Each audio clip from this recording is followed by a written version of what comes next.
I never see. I didn't grow up in the church, Vance. My wife was a member of the church, and when we got married, that was something that I made the choice to do, is join her in that. Whoa, that is a big one. That's a believe big me, change. man. If you would have known me 12 years ago, when I graduated college, and know me today, it would be like talking. I don't want to say that, because I don't think my personality has changed, but my habits and the things that I do, it is totally different. It's a totally different person.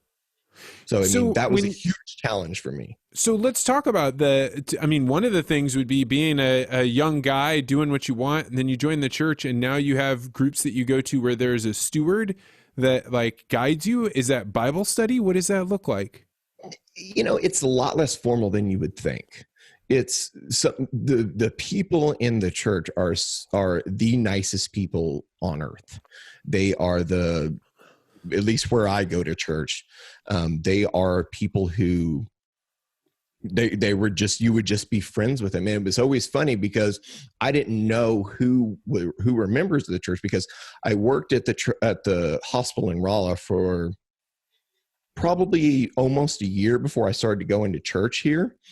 And I was very surprised at the people who were members of the church that I knew working at the hospital.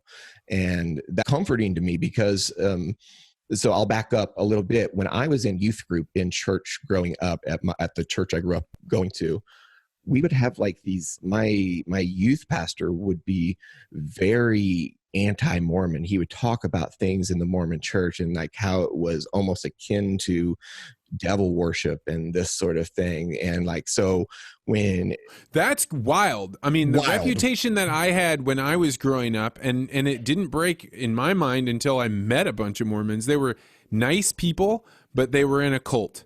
That's what we were told. Mm-hmm. And mm-hmm. So it wasn't until I went on my first trip to a Utah Farm Bureau that I meet a bunch of, I don't remember the full name of the church, but the Mormons. Sure. That's fine. Like, you can use that.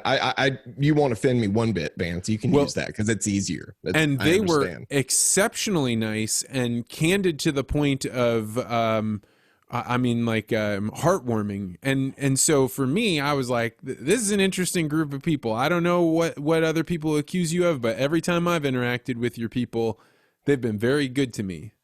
Yeah. And that was, I was on our second date, Carrie and I were sitting across from one another eating, and I don't know why she didn't tell me on the first date. Maybe she was scared to, I don't know, but we were sitting across from one another eating, and we started talking about church, and I asked, "Oh, so do you go to church?" We kind of exchanged stories like you would.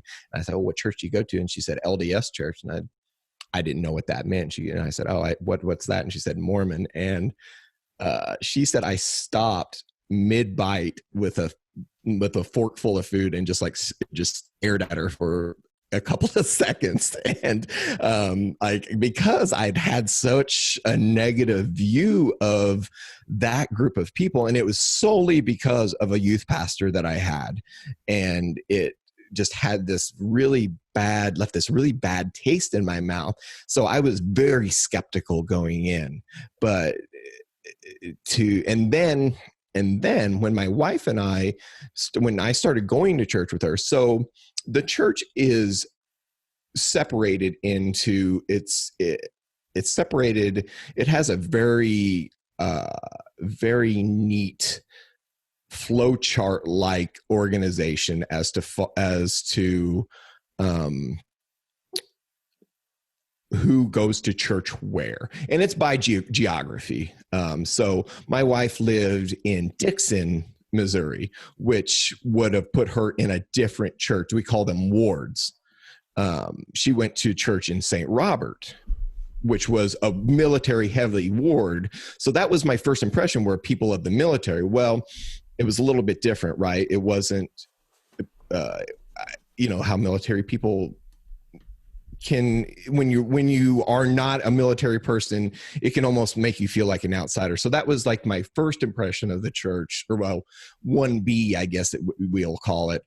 But then when I came to church where I go now, which is in Rolla, the the warmth and the greeting that I had, the friends that I made, who are still some of my best friends to this day, it turned me around really fast. So when you get in there and you start hearing what the Mormons believe, can you see the things that the person that was scaring you about the Mormons, can you see where the kernel of the story grew from into something wild and nebulous, or was it just completely fabricated? No, I don't see that at all. And I have no idea where that would come from. I have no idea why anyone would talk bad about these people. It's incredible to me, because to me, the church represents everything that is good and pure about, honestly, about being an American. I mean, community, taking care of your brother, a sense of pride, a sense of hard work.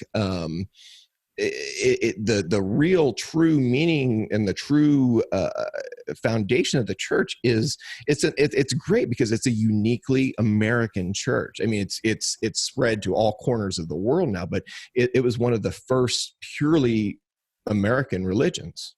I never really thought about it. The Mormon church, like, version of the Pope, it would exist in the United States. The center of power would be the United States. I'd never even crossed my mind. Yeah. Yeah. I mean, there's a hierarchy that passes down, much like you would think of with the Pope or a head of another church. I'm not sure how it is in other religions, but there's a definite hierarchy there. So what's the difference between the Holy Scriptures that you were using before and that are now considered holy in this version, in this church? There's just extra. Okay. So if you went to church. Oh, man, Revelation says you're not supposed to do that, man. So I know. And that was a big thing for me, Vance. That was a big problem I had. And it's hard for me to explain because I am very new to the church, relatively. I think it was 2010 when I was baptized. So, I mean, 10 years. It's just been 10 years. So I'm still learning. So the way I understand it is there was nothing that was necessarily. So when Revelation is speaking about the Holy Bible, and the Holy Bible is the collection of the New Testament and of the Old Testament, and that is closed. There is nothing that can be added to the scriptures of the Old Testament and the New Testament. But the Book of Mormon is something separate.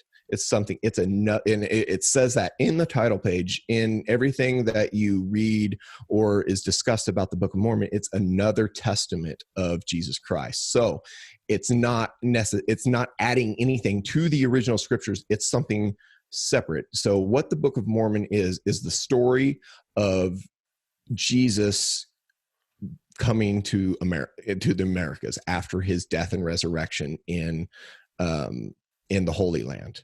So it starts out with a family who immigrated from Jerusalem to the Americas, made the trek over here. And there's someone way more qualified to talk about it than me, but this is a great primer, man. I know nothing at all about this. Good, because I don't know if I've ever explained it in real detail to anyone who didn't understand it because of how my relative infancy in the church. And so this, it was the family of Lehi. Lehi was the father. There was this group of brothers, and Nephi was kind of their leader. But he had these two older brothers who were kind of jerks to him all the way through the thing. And that was a big tug and pull through the time of them getting over here. And then they finally get over here. And then they break off into these two kind of tribes. And they're the Nephites and the Nephites and the Lamanites. Laman was one of Nephi's kind of jerk-faced brothers, right?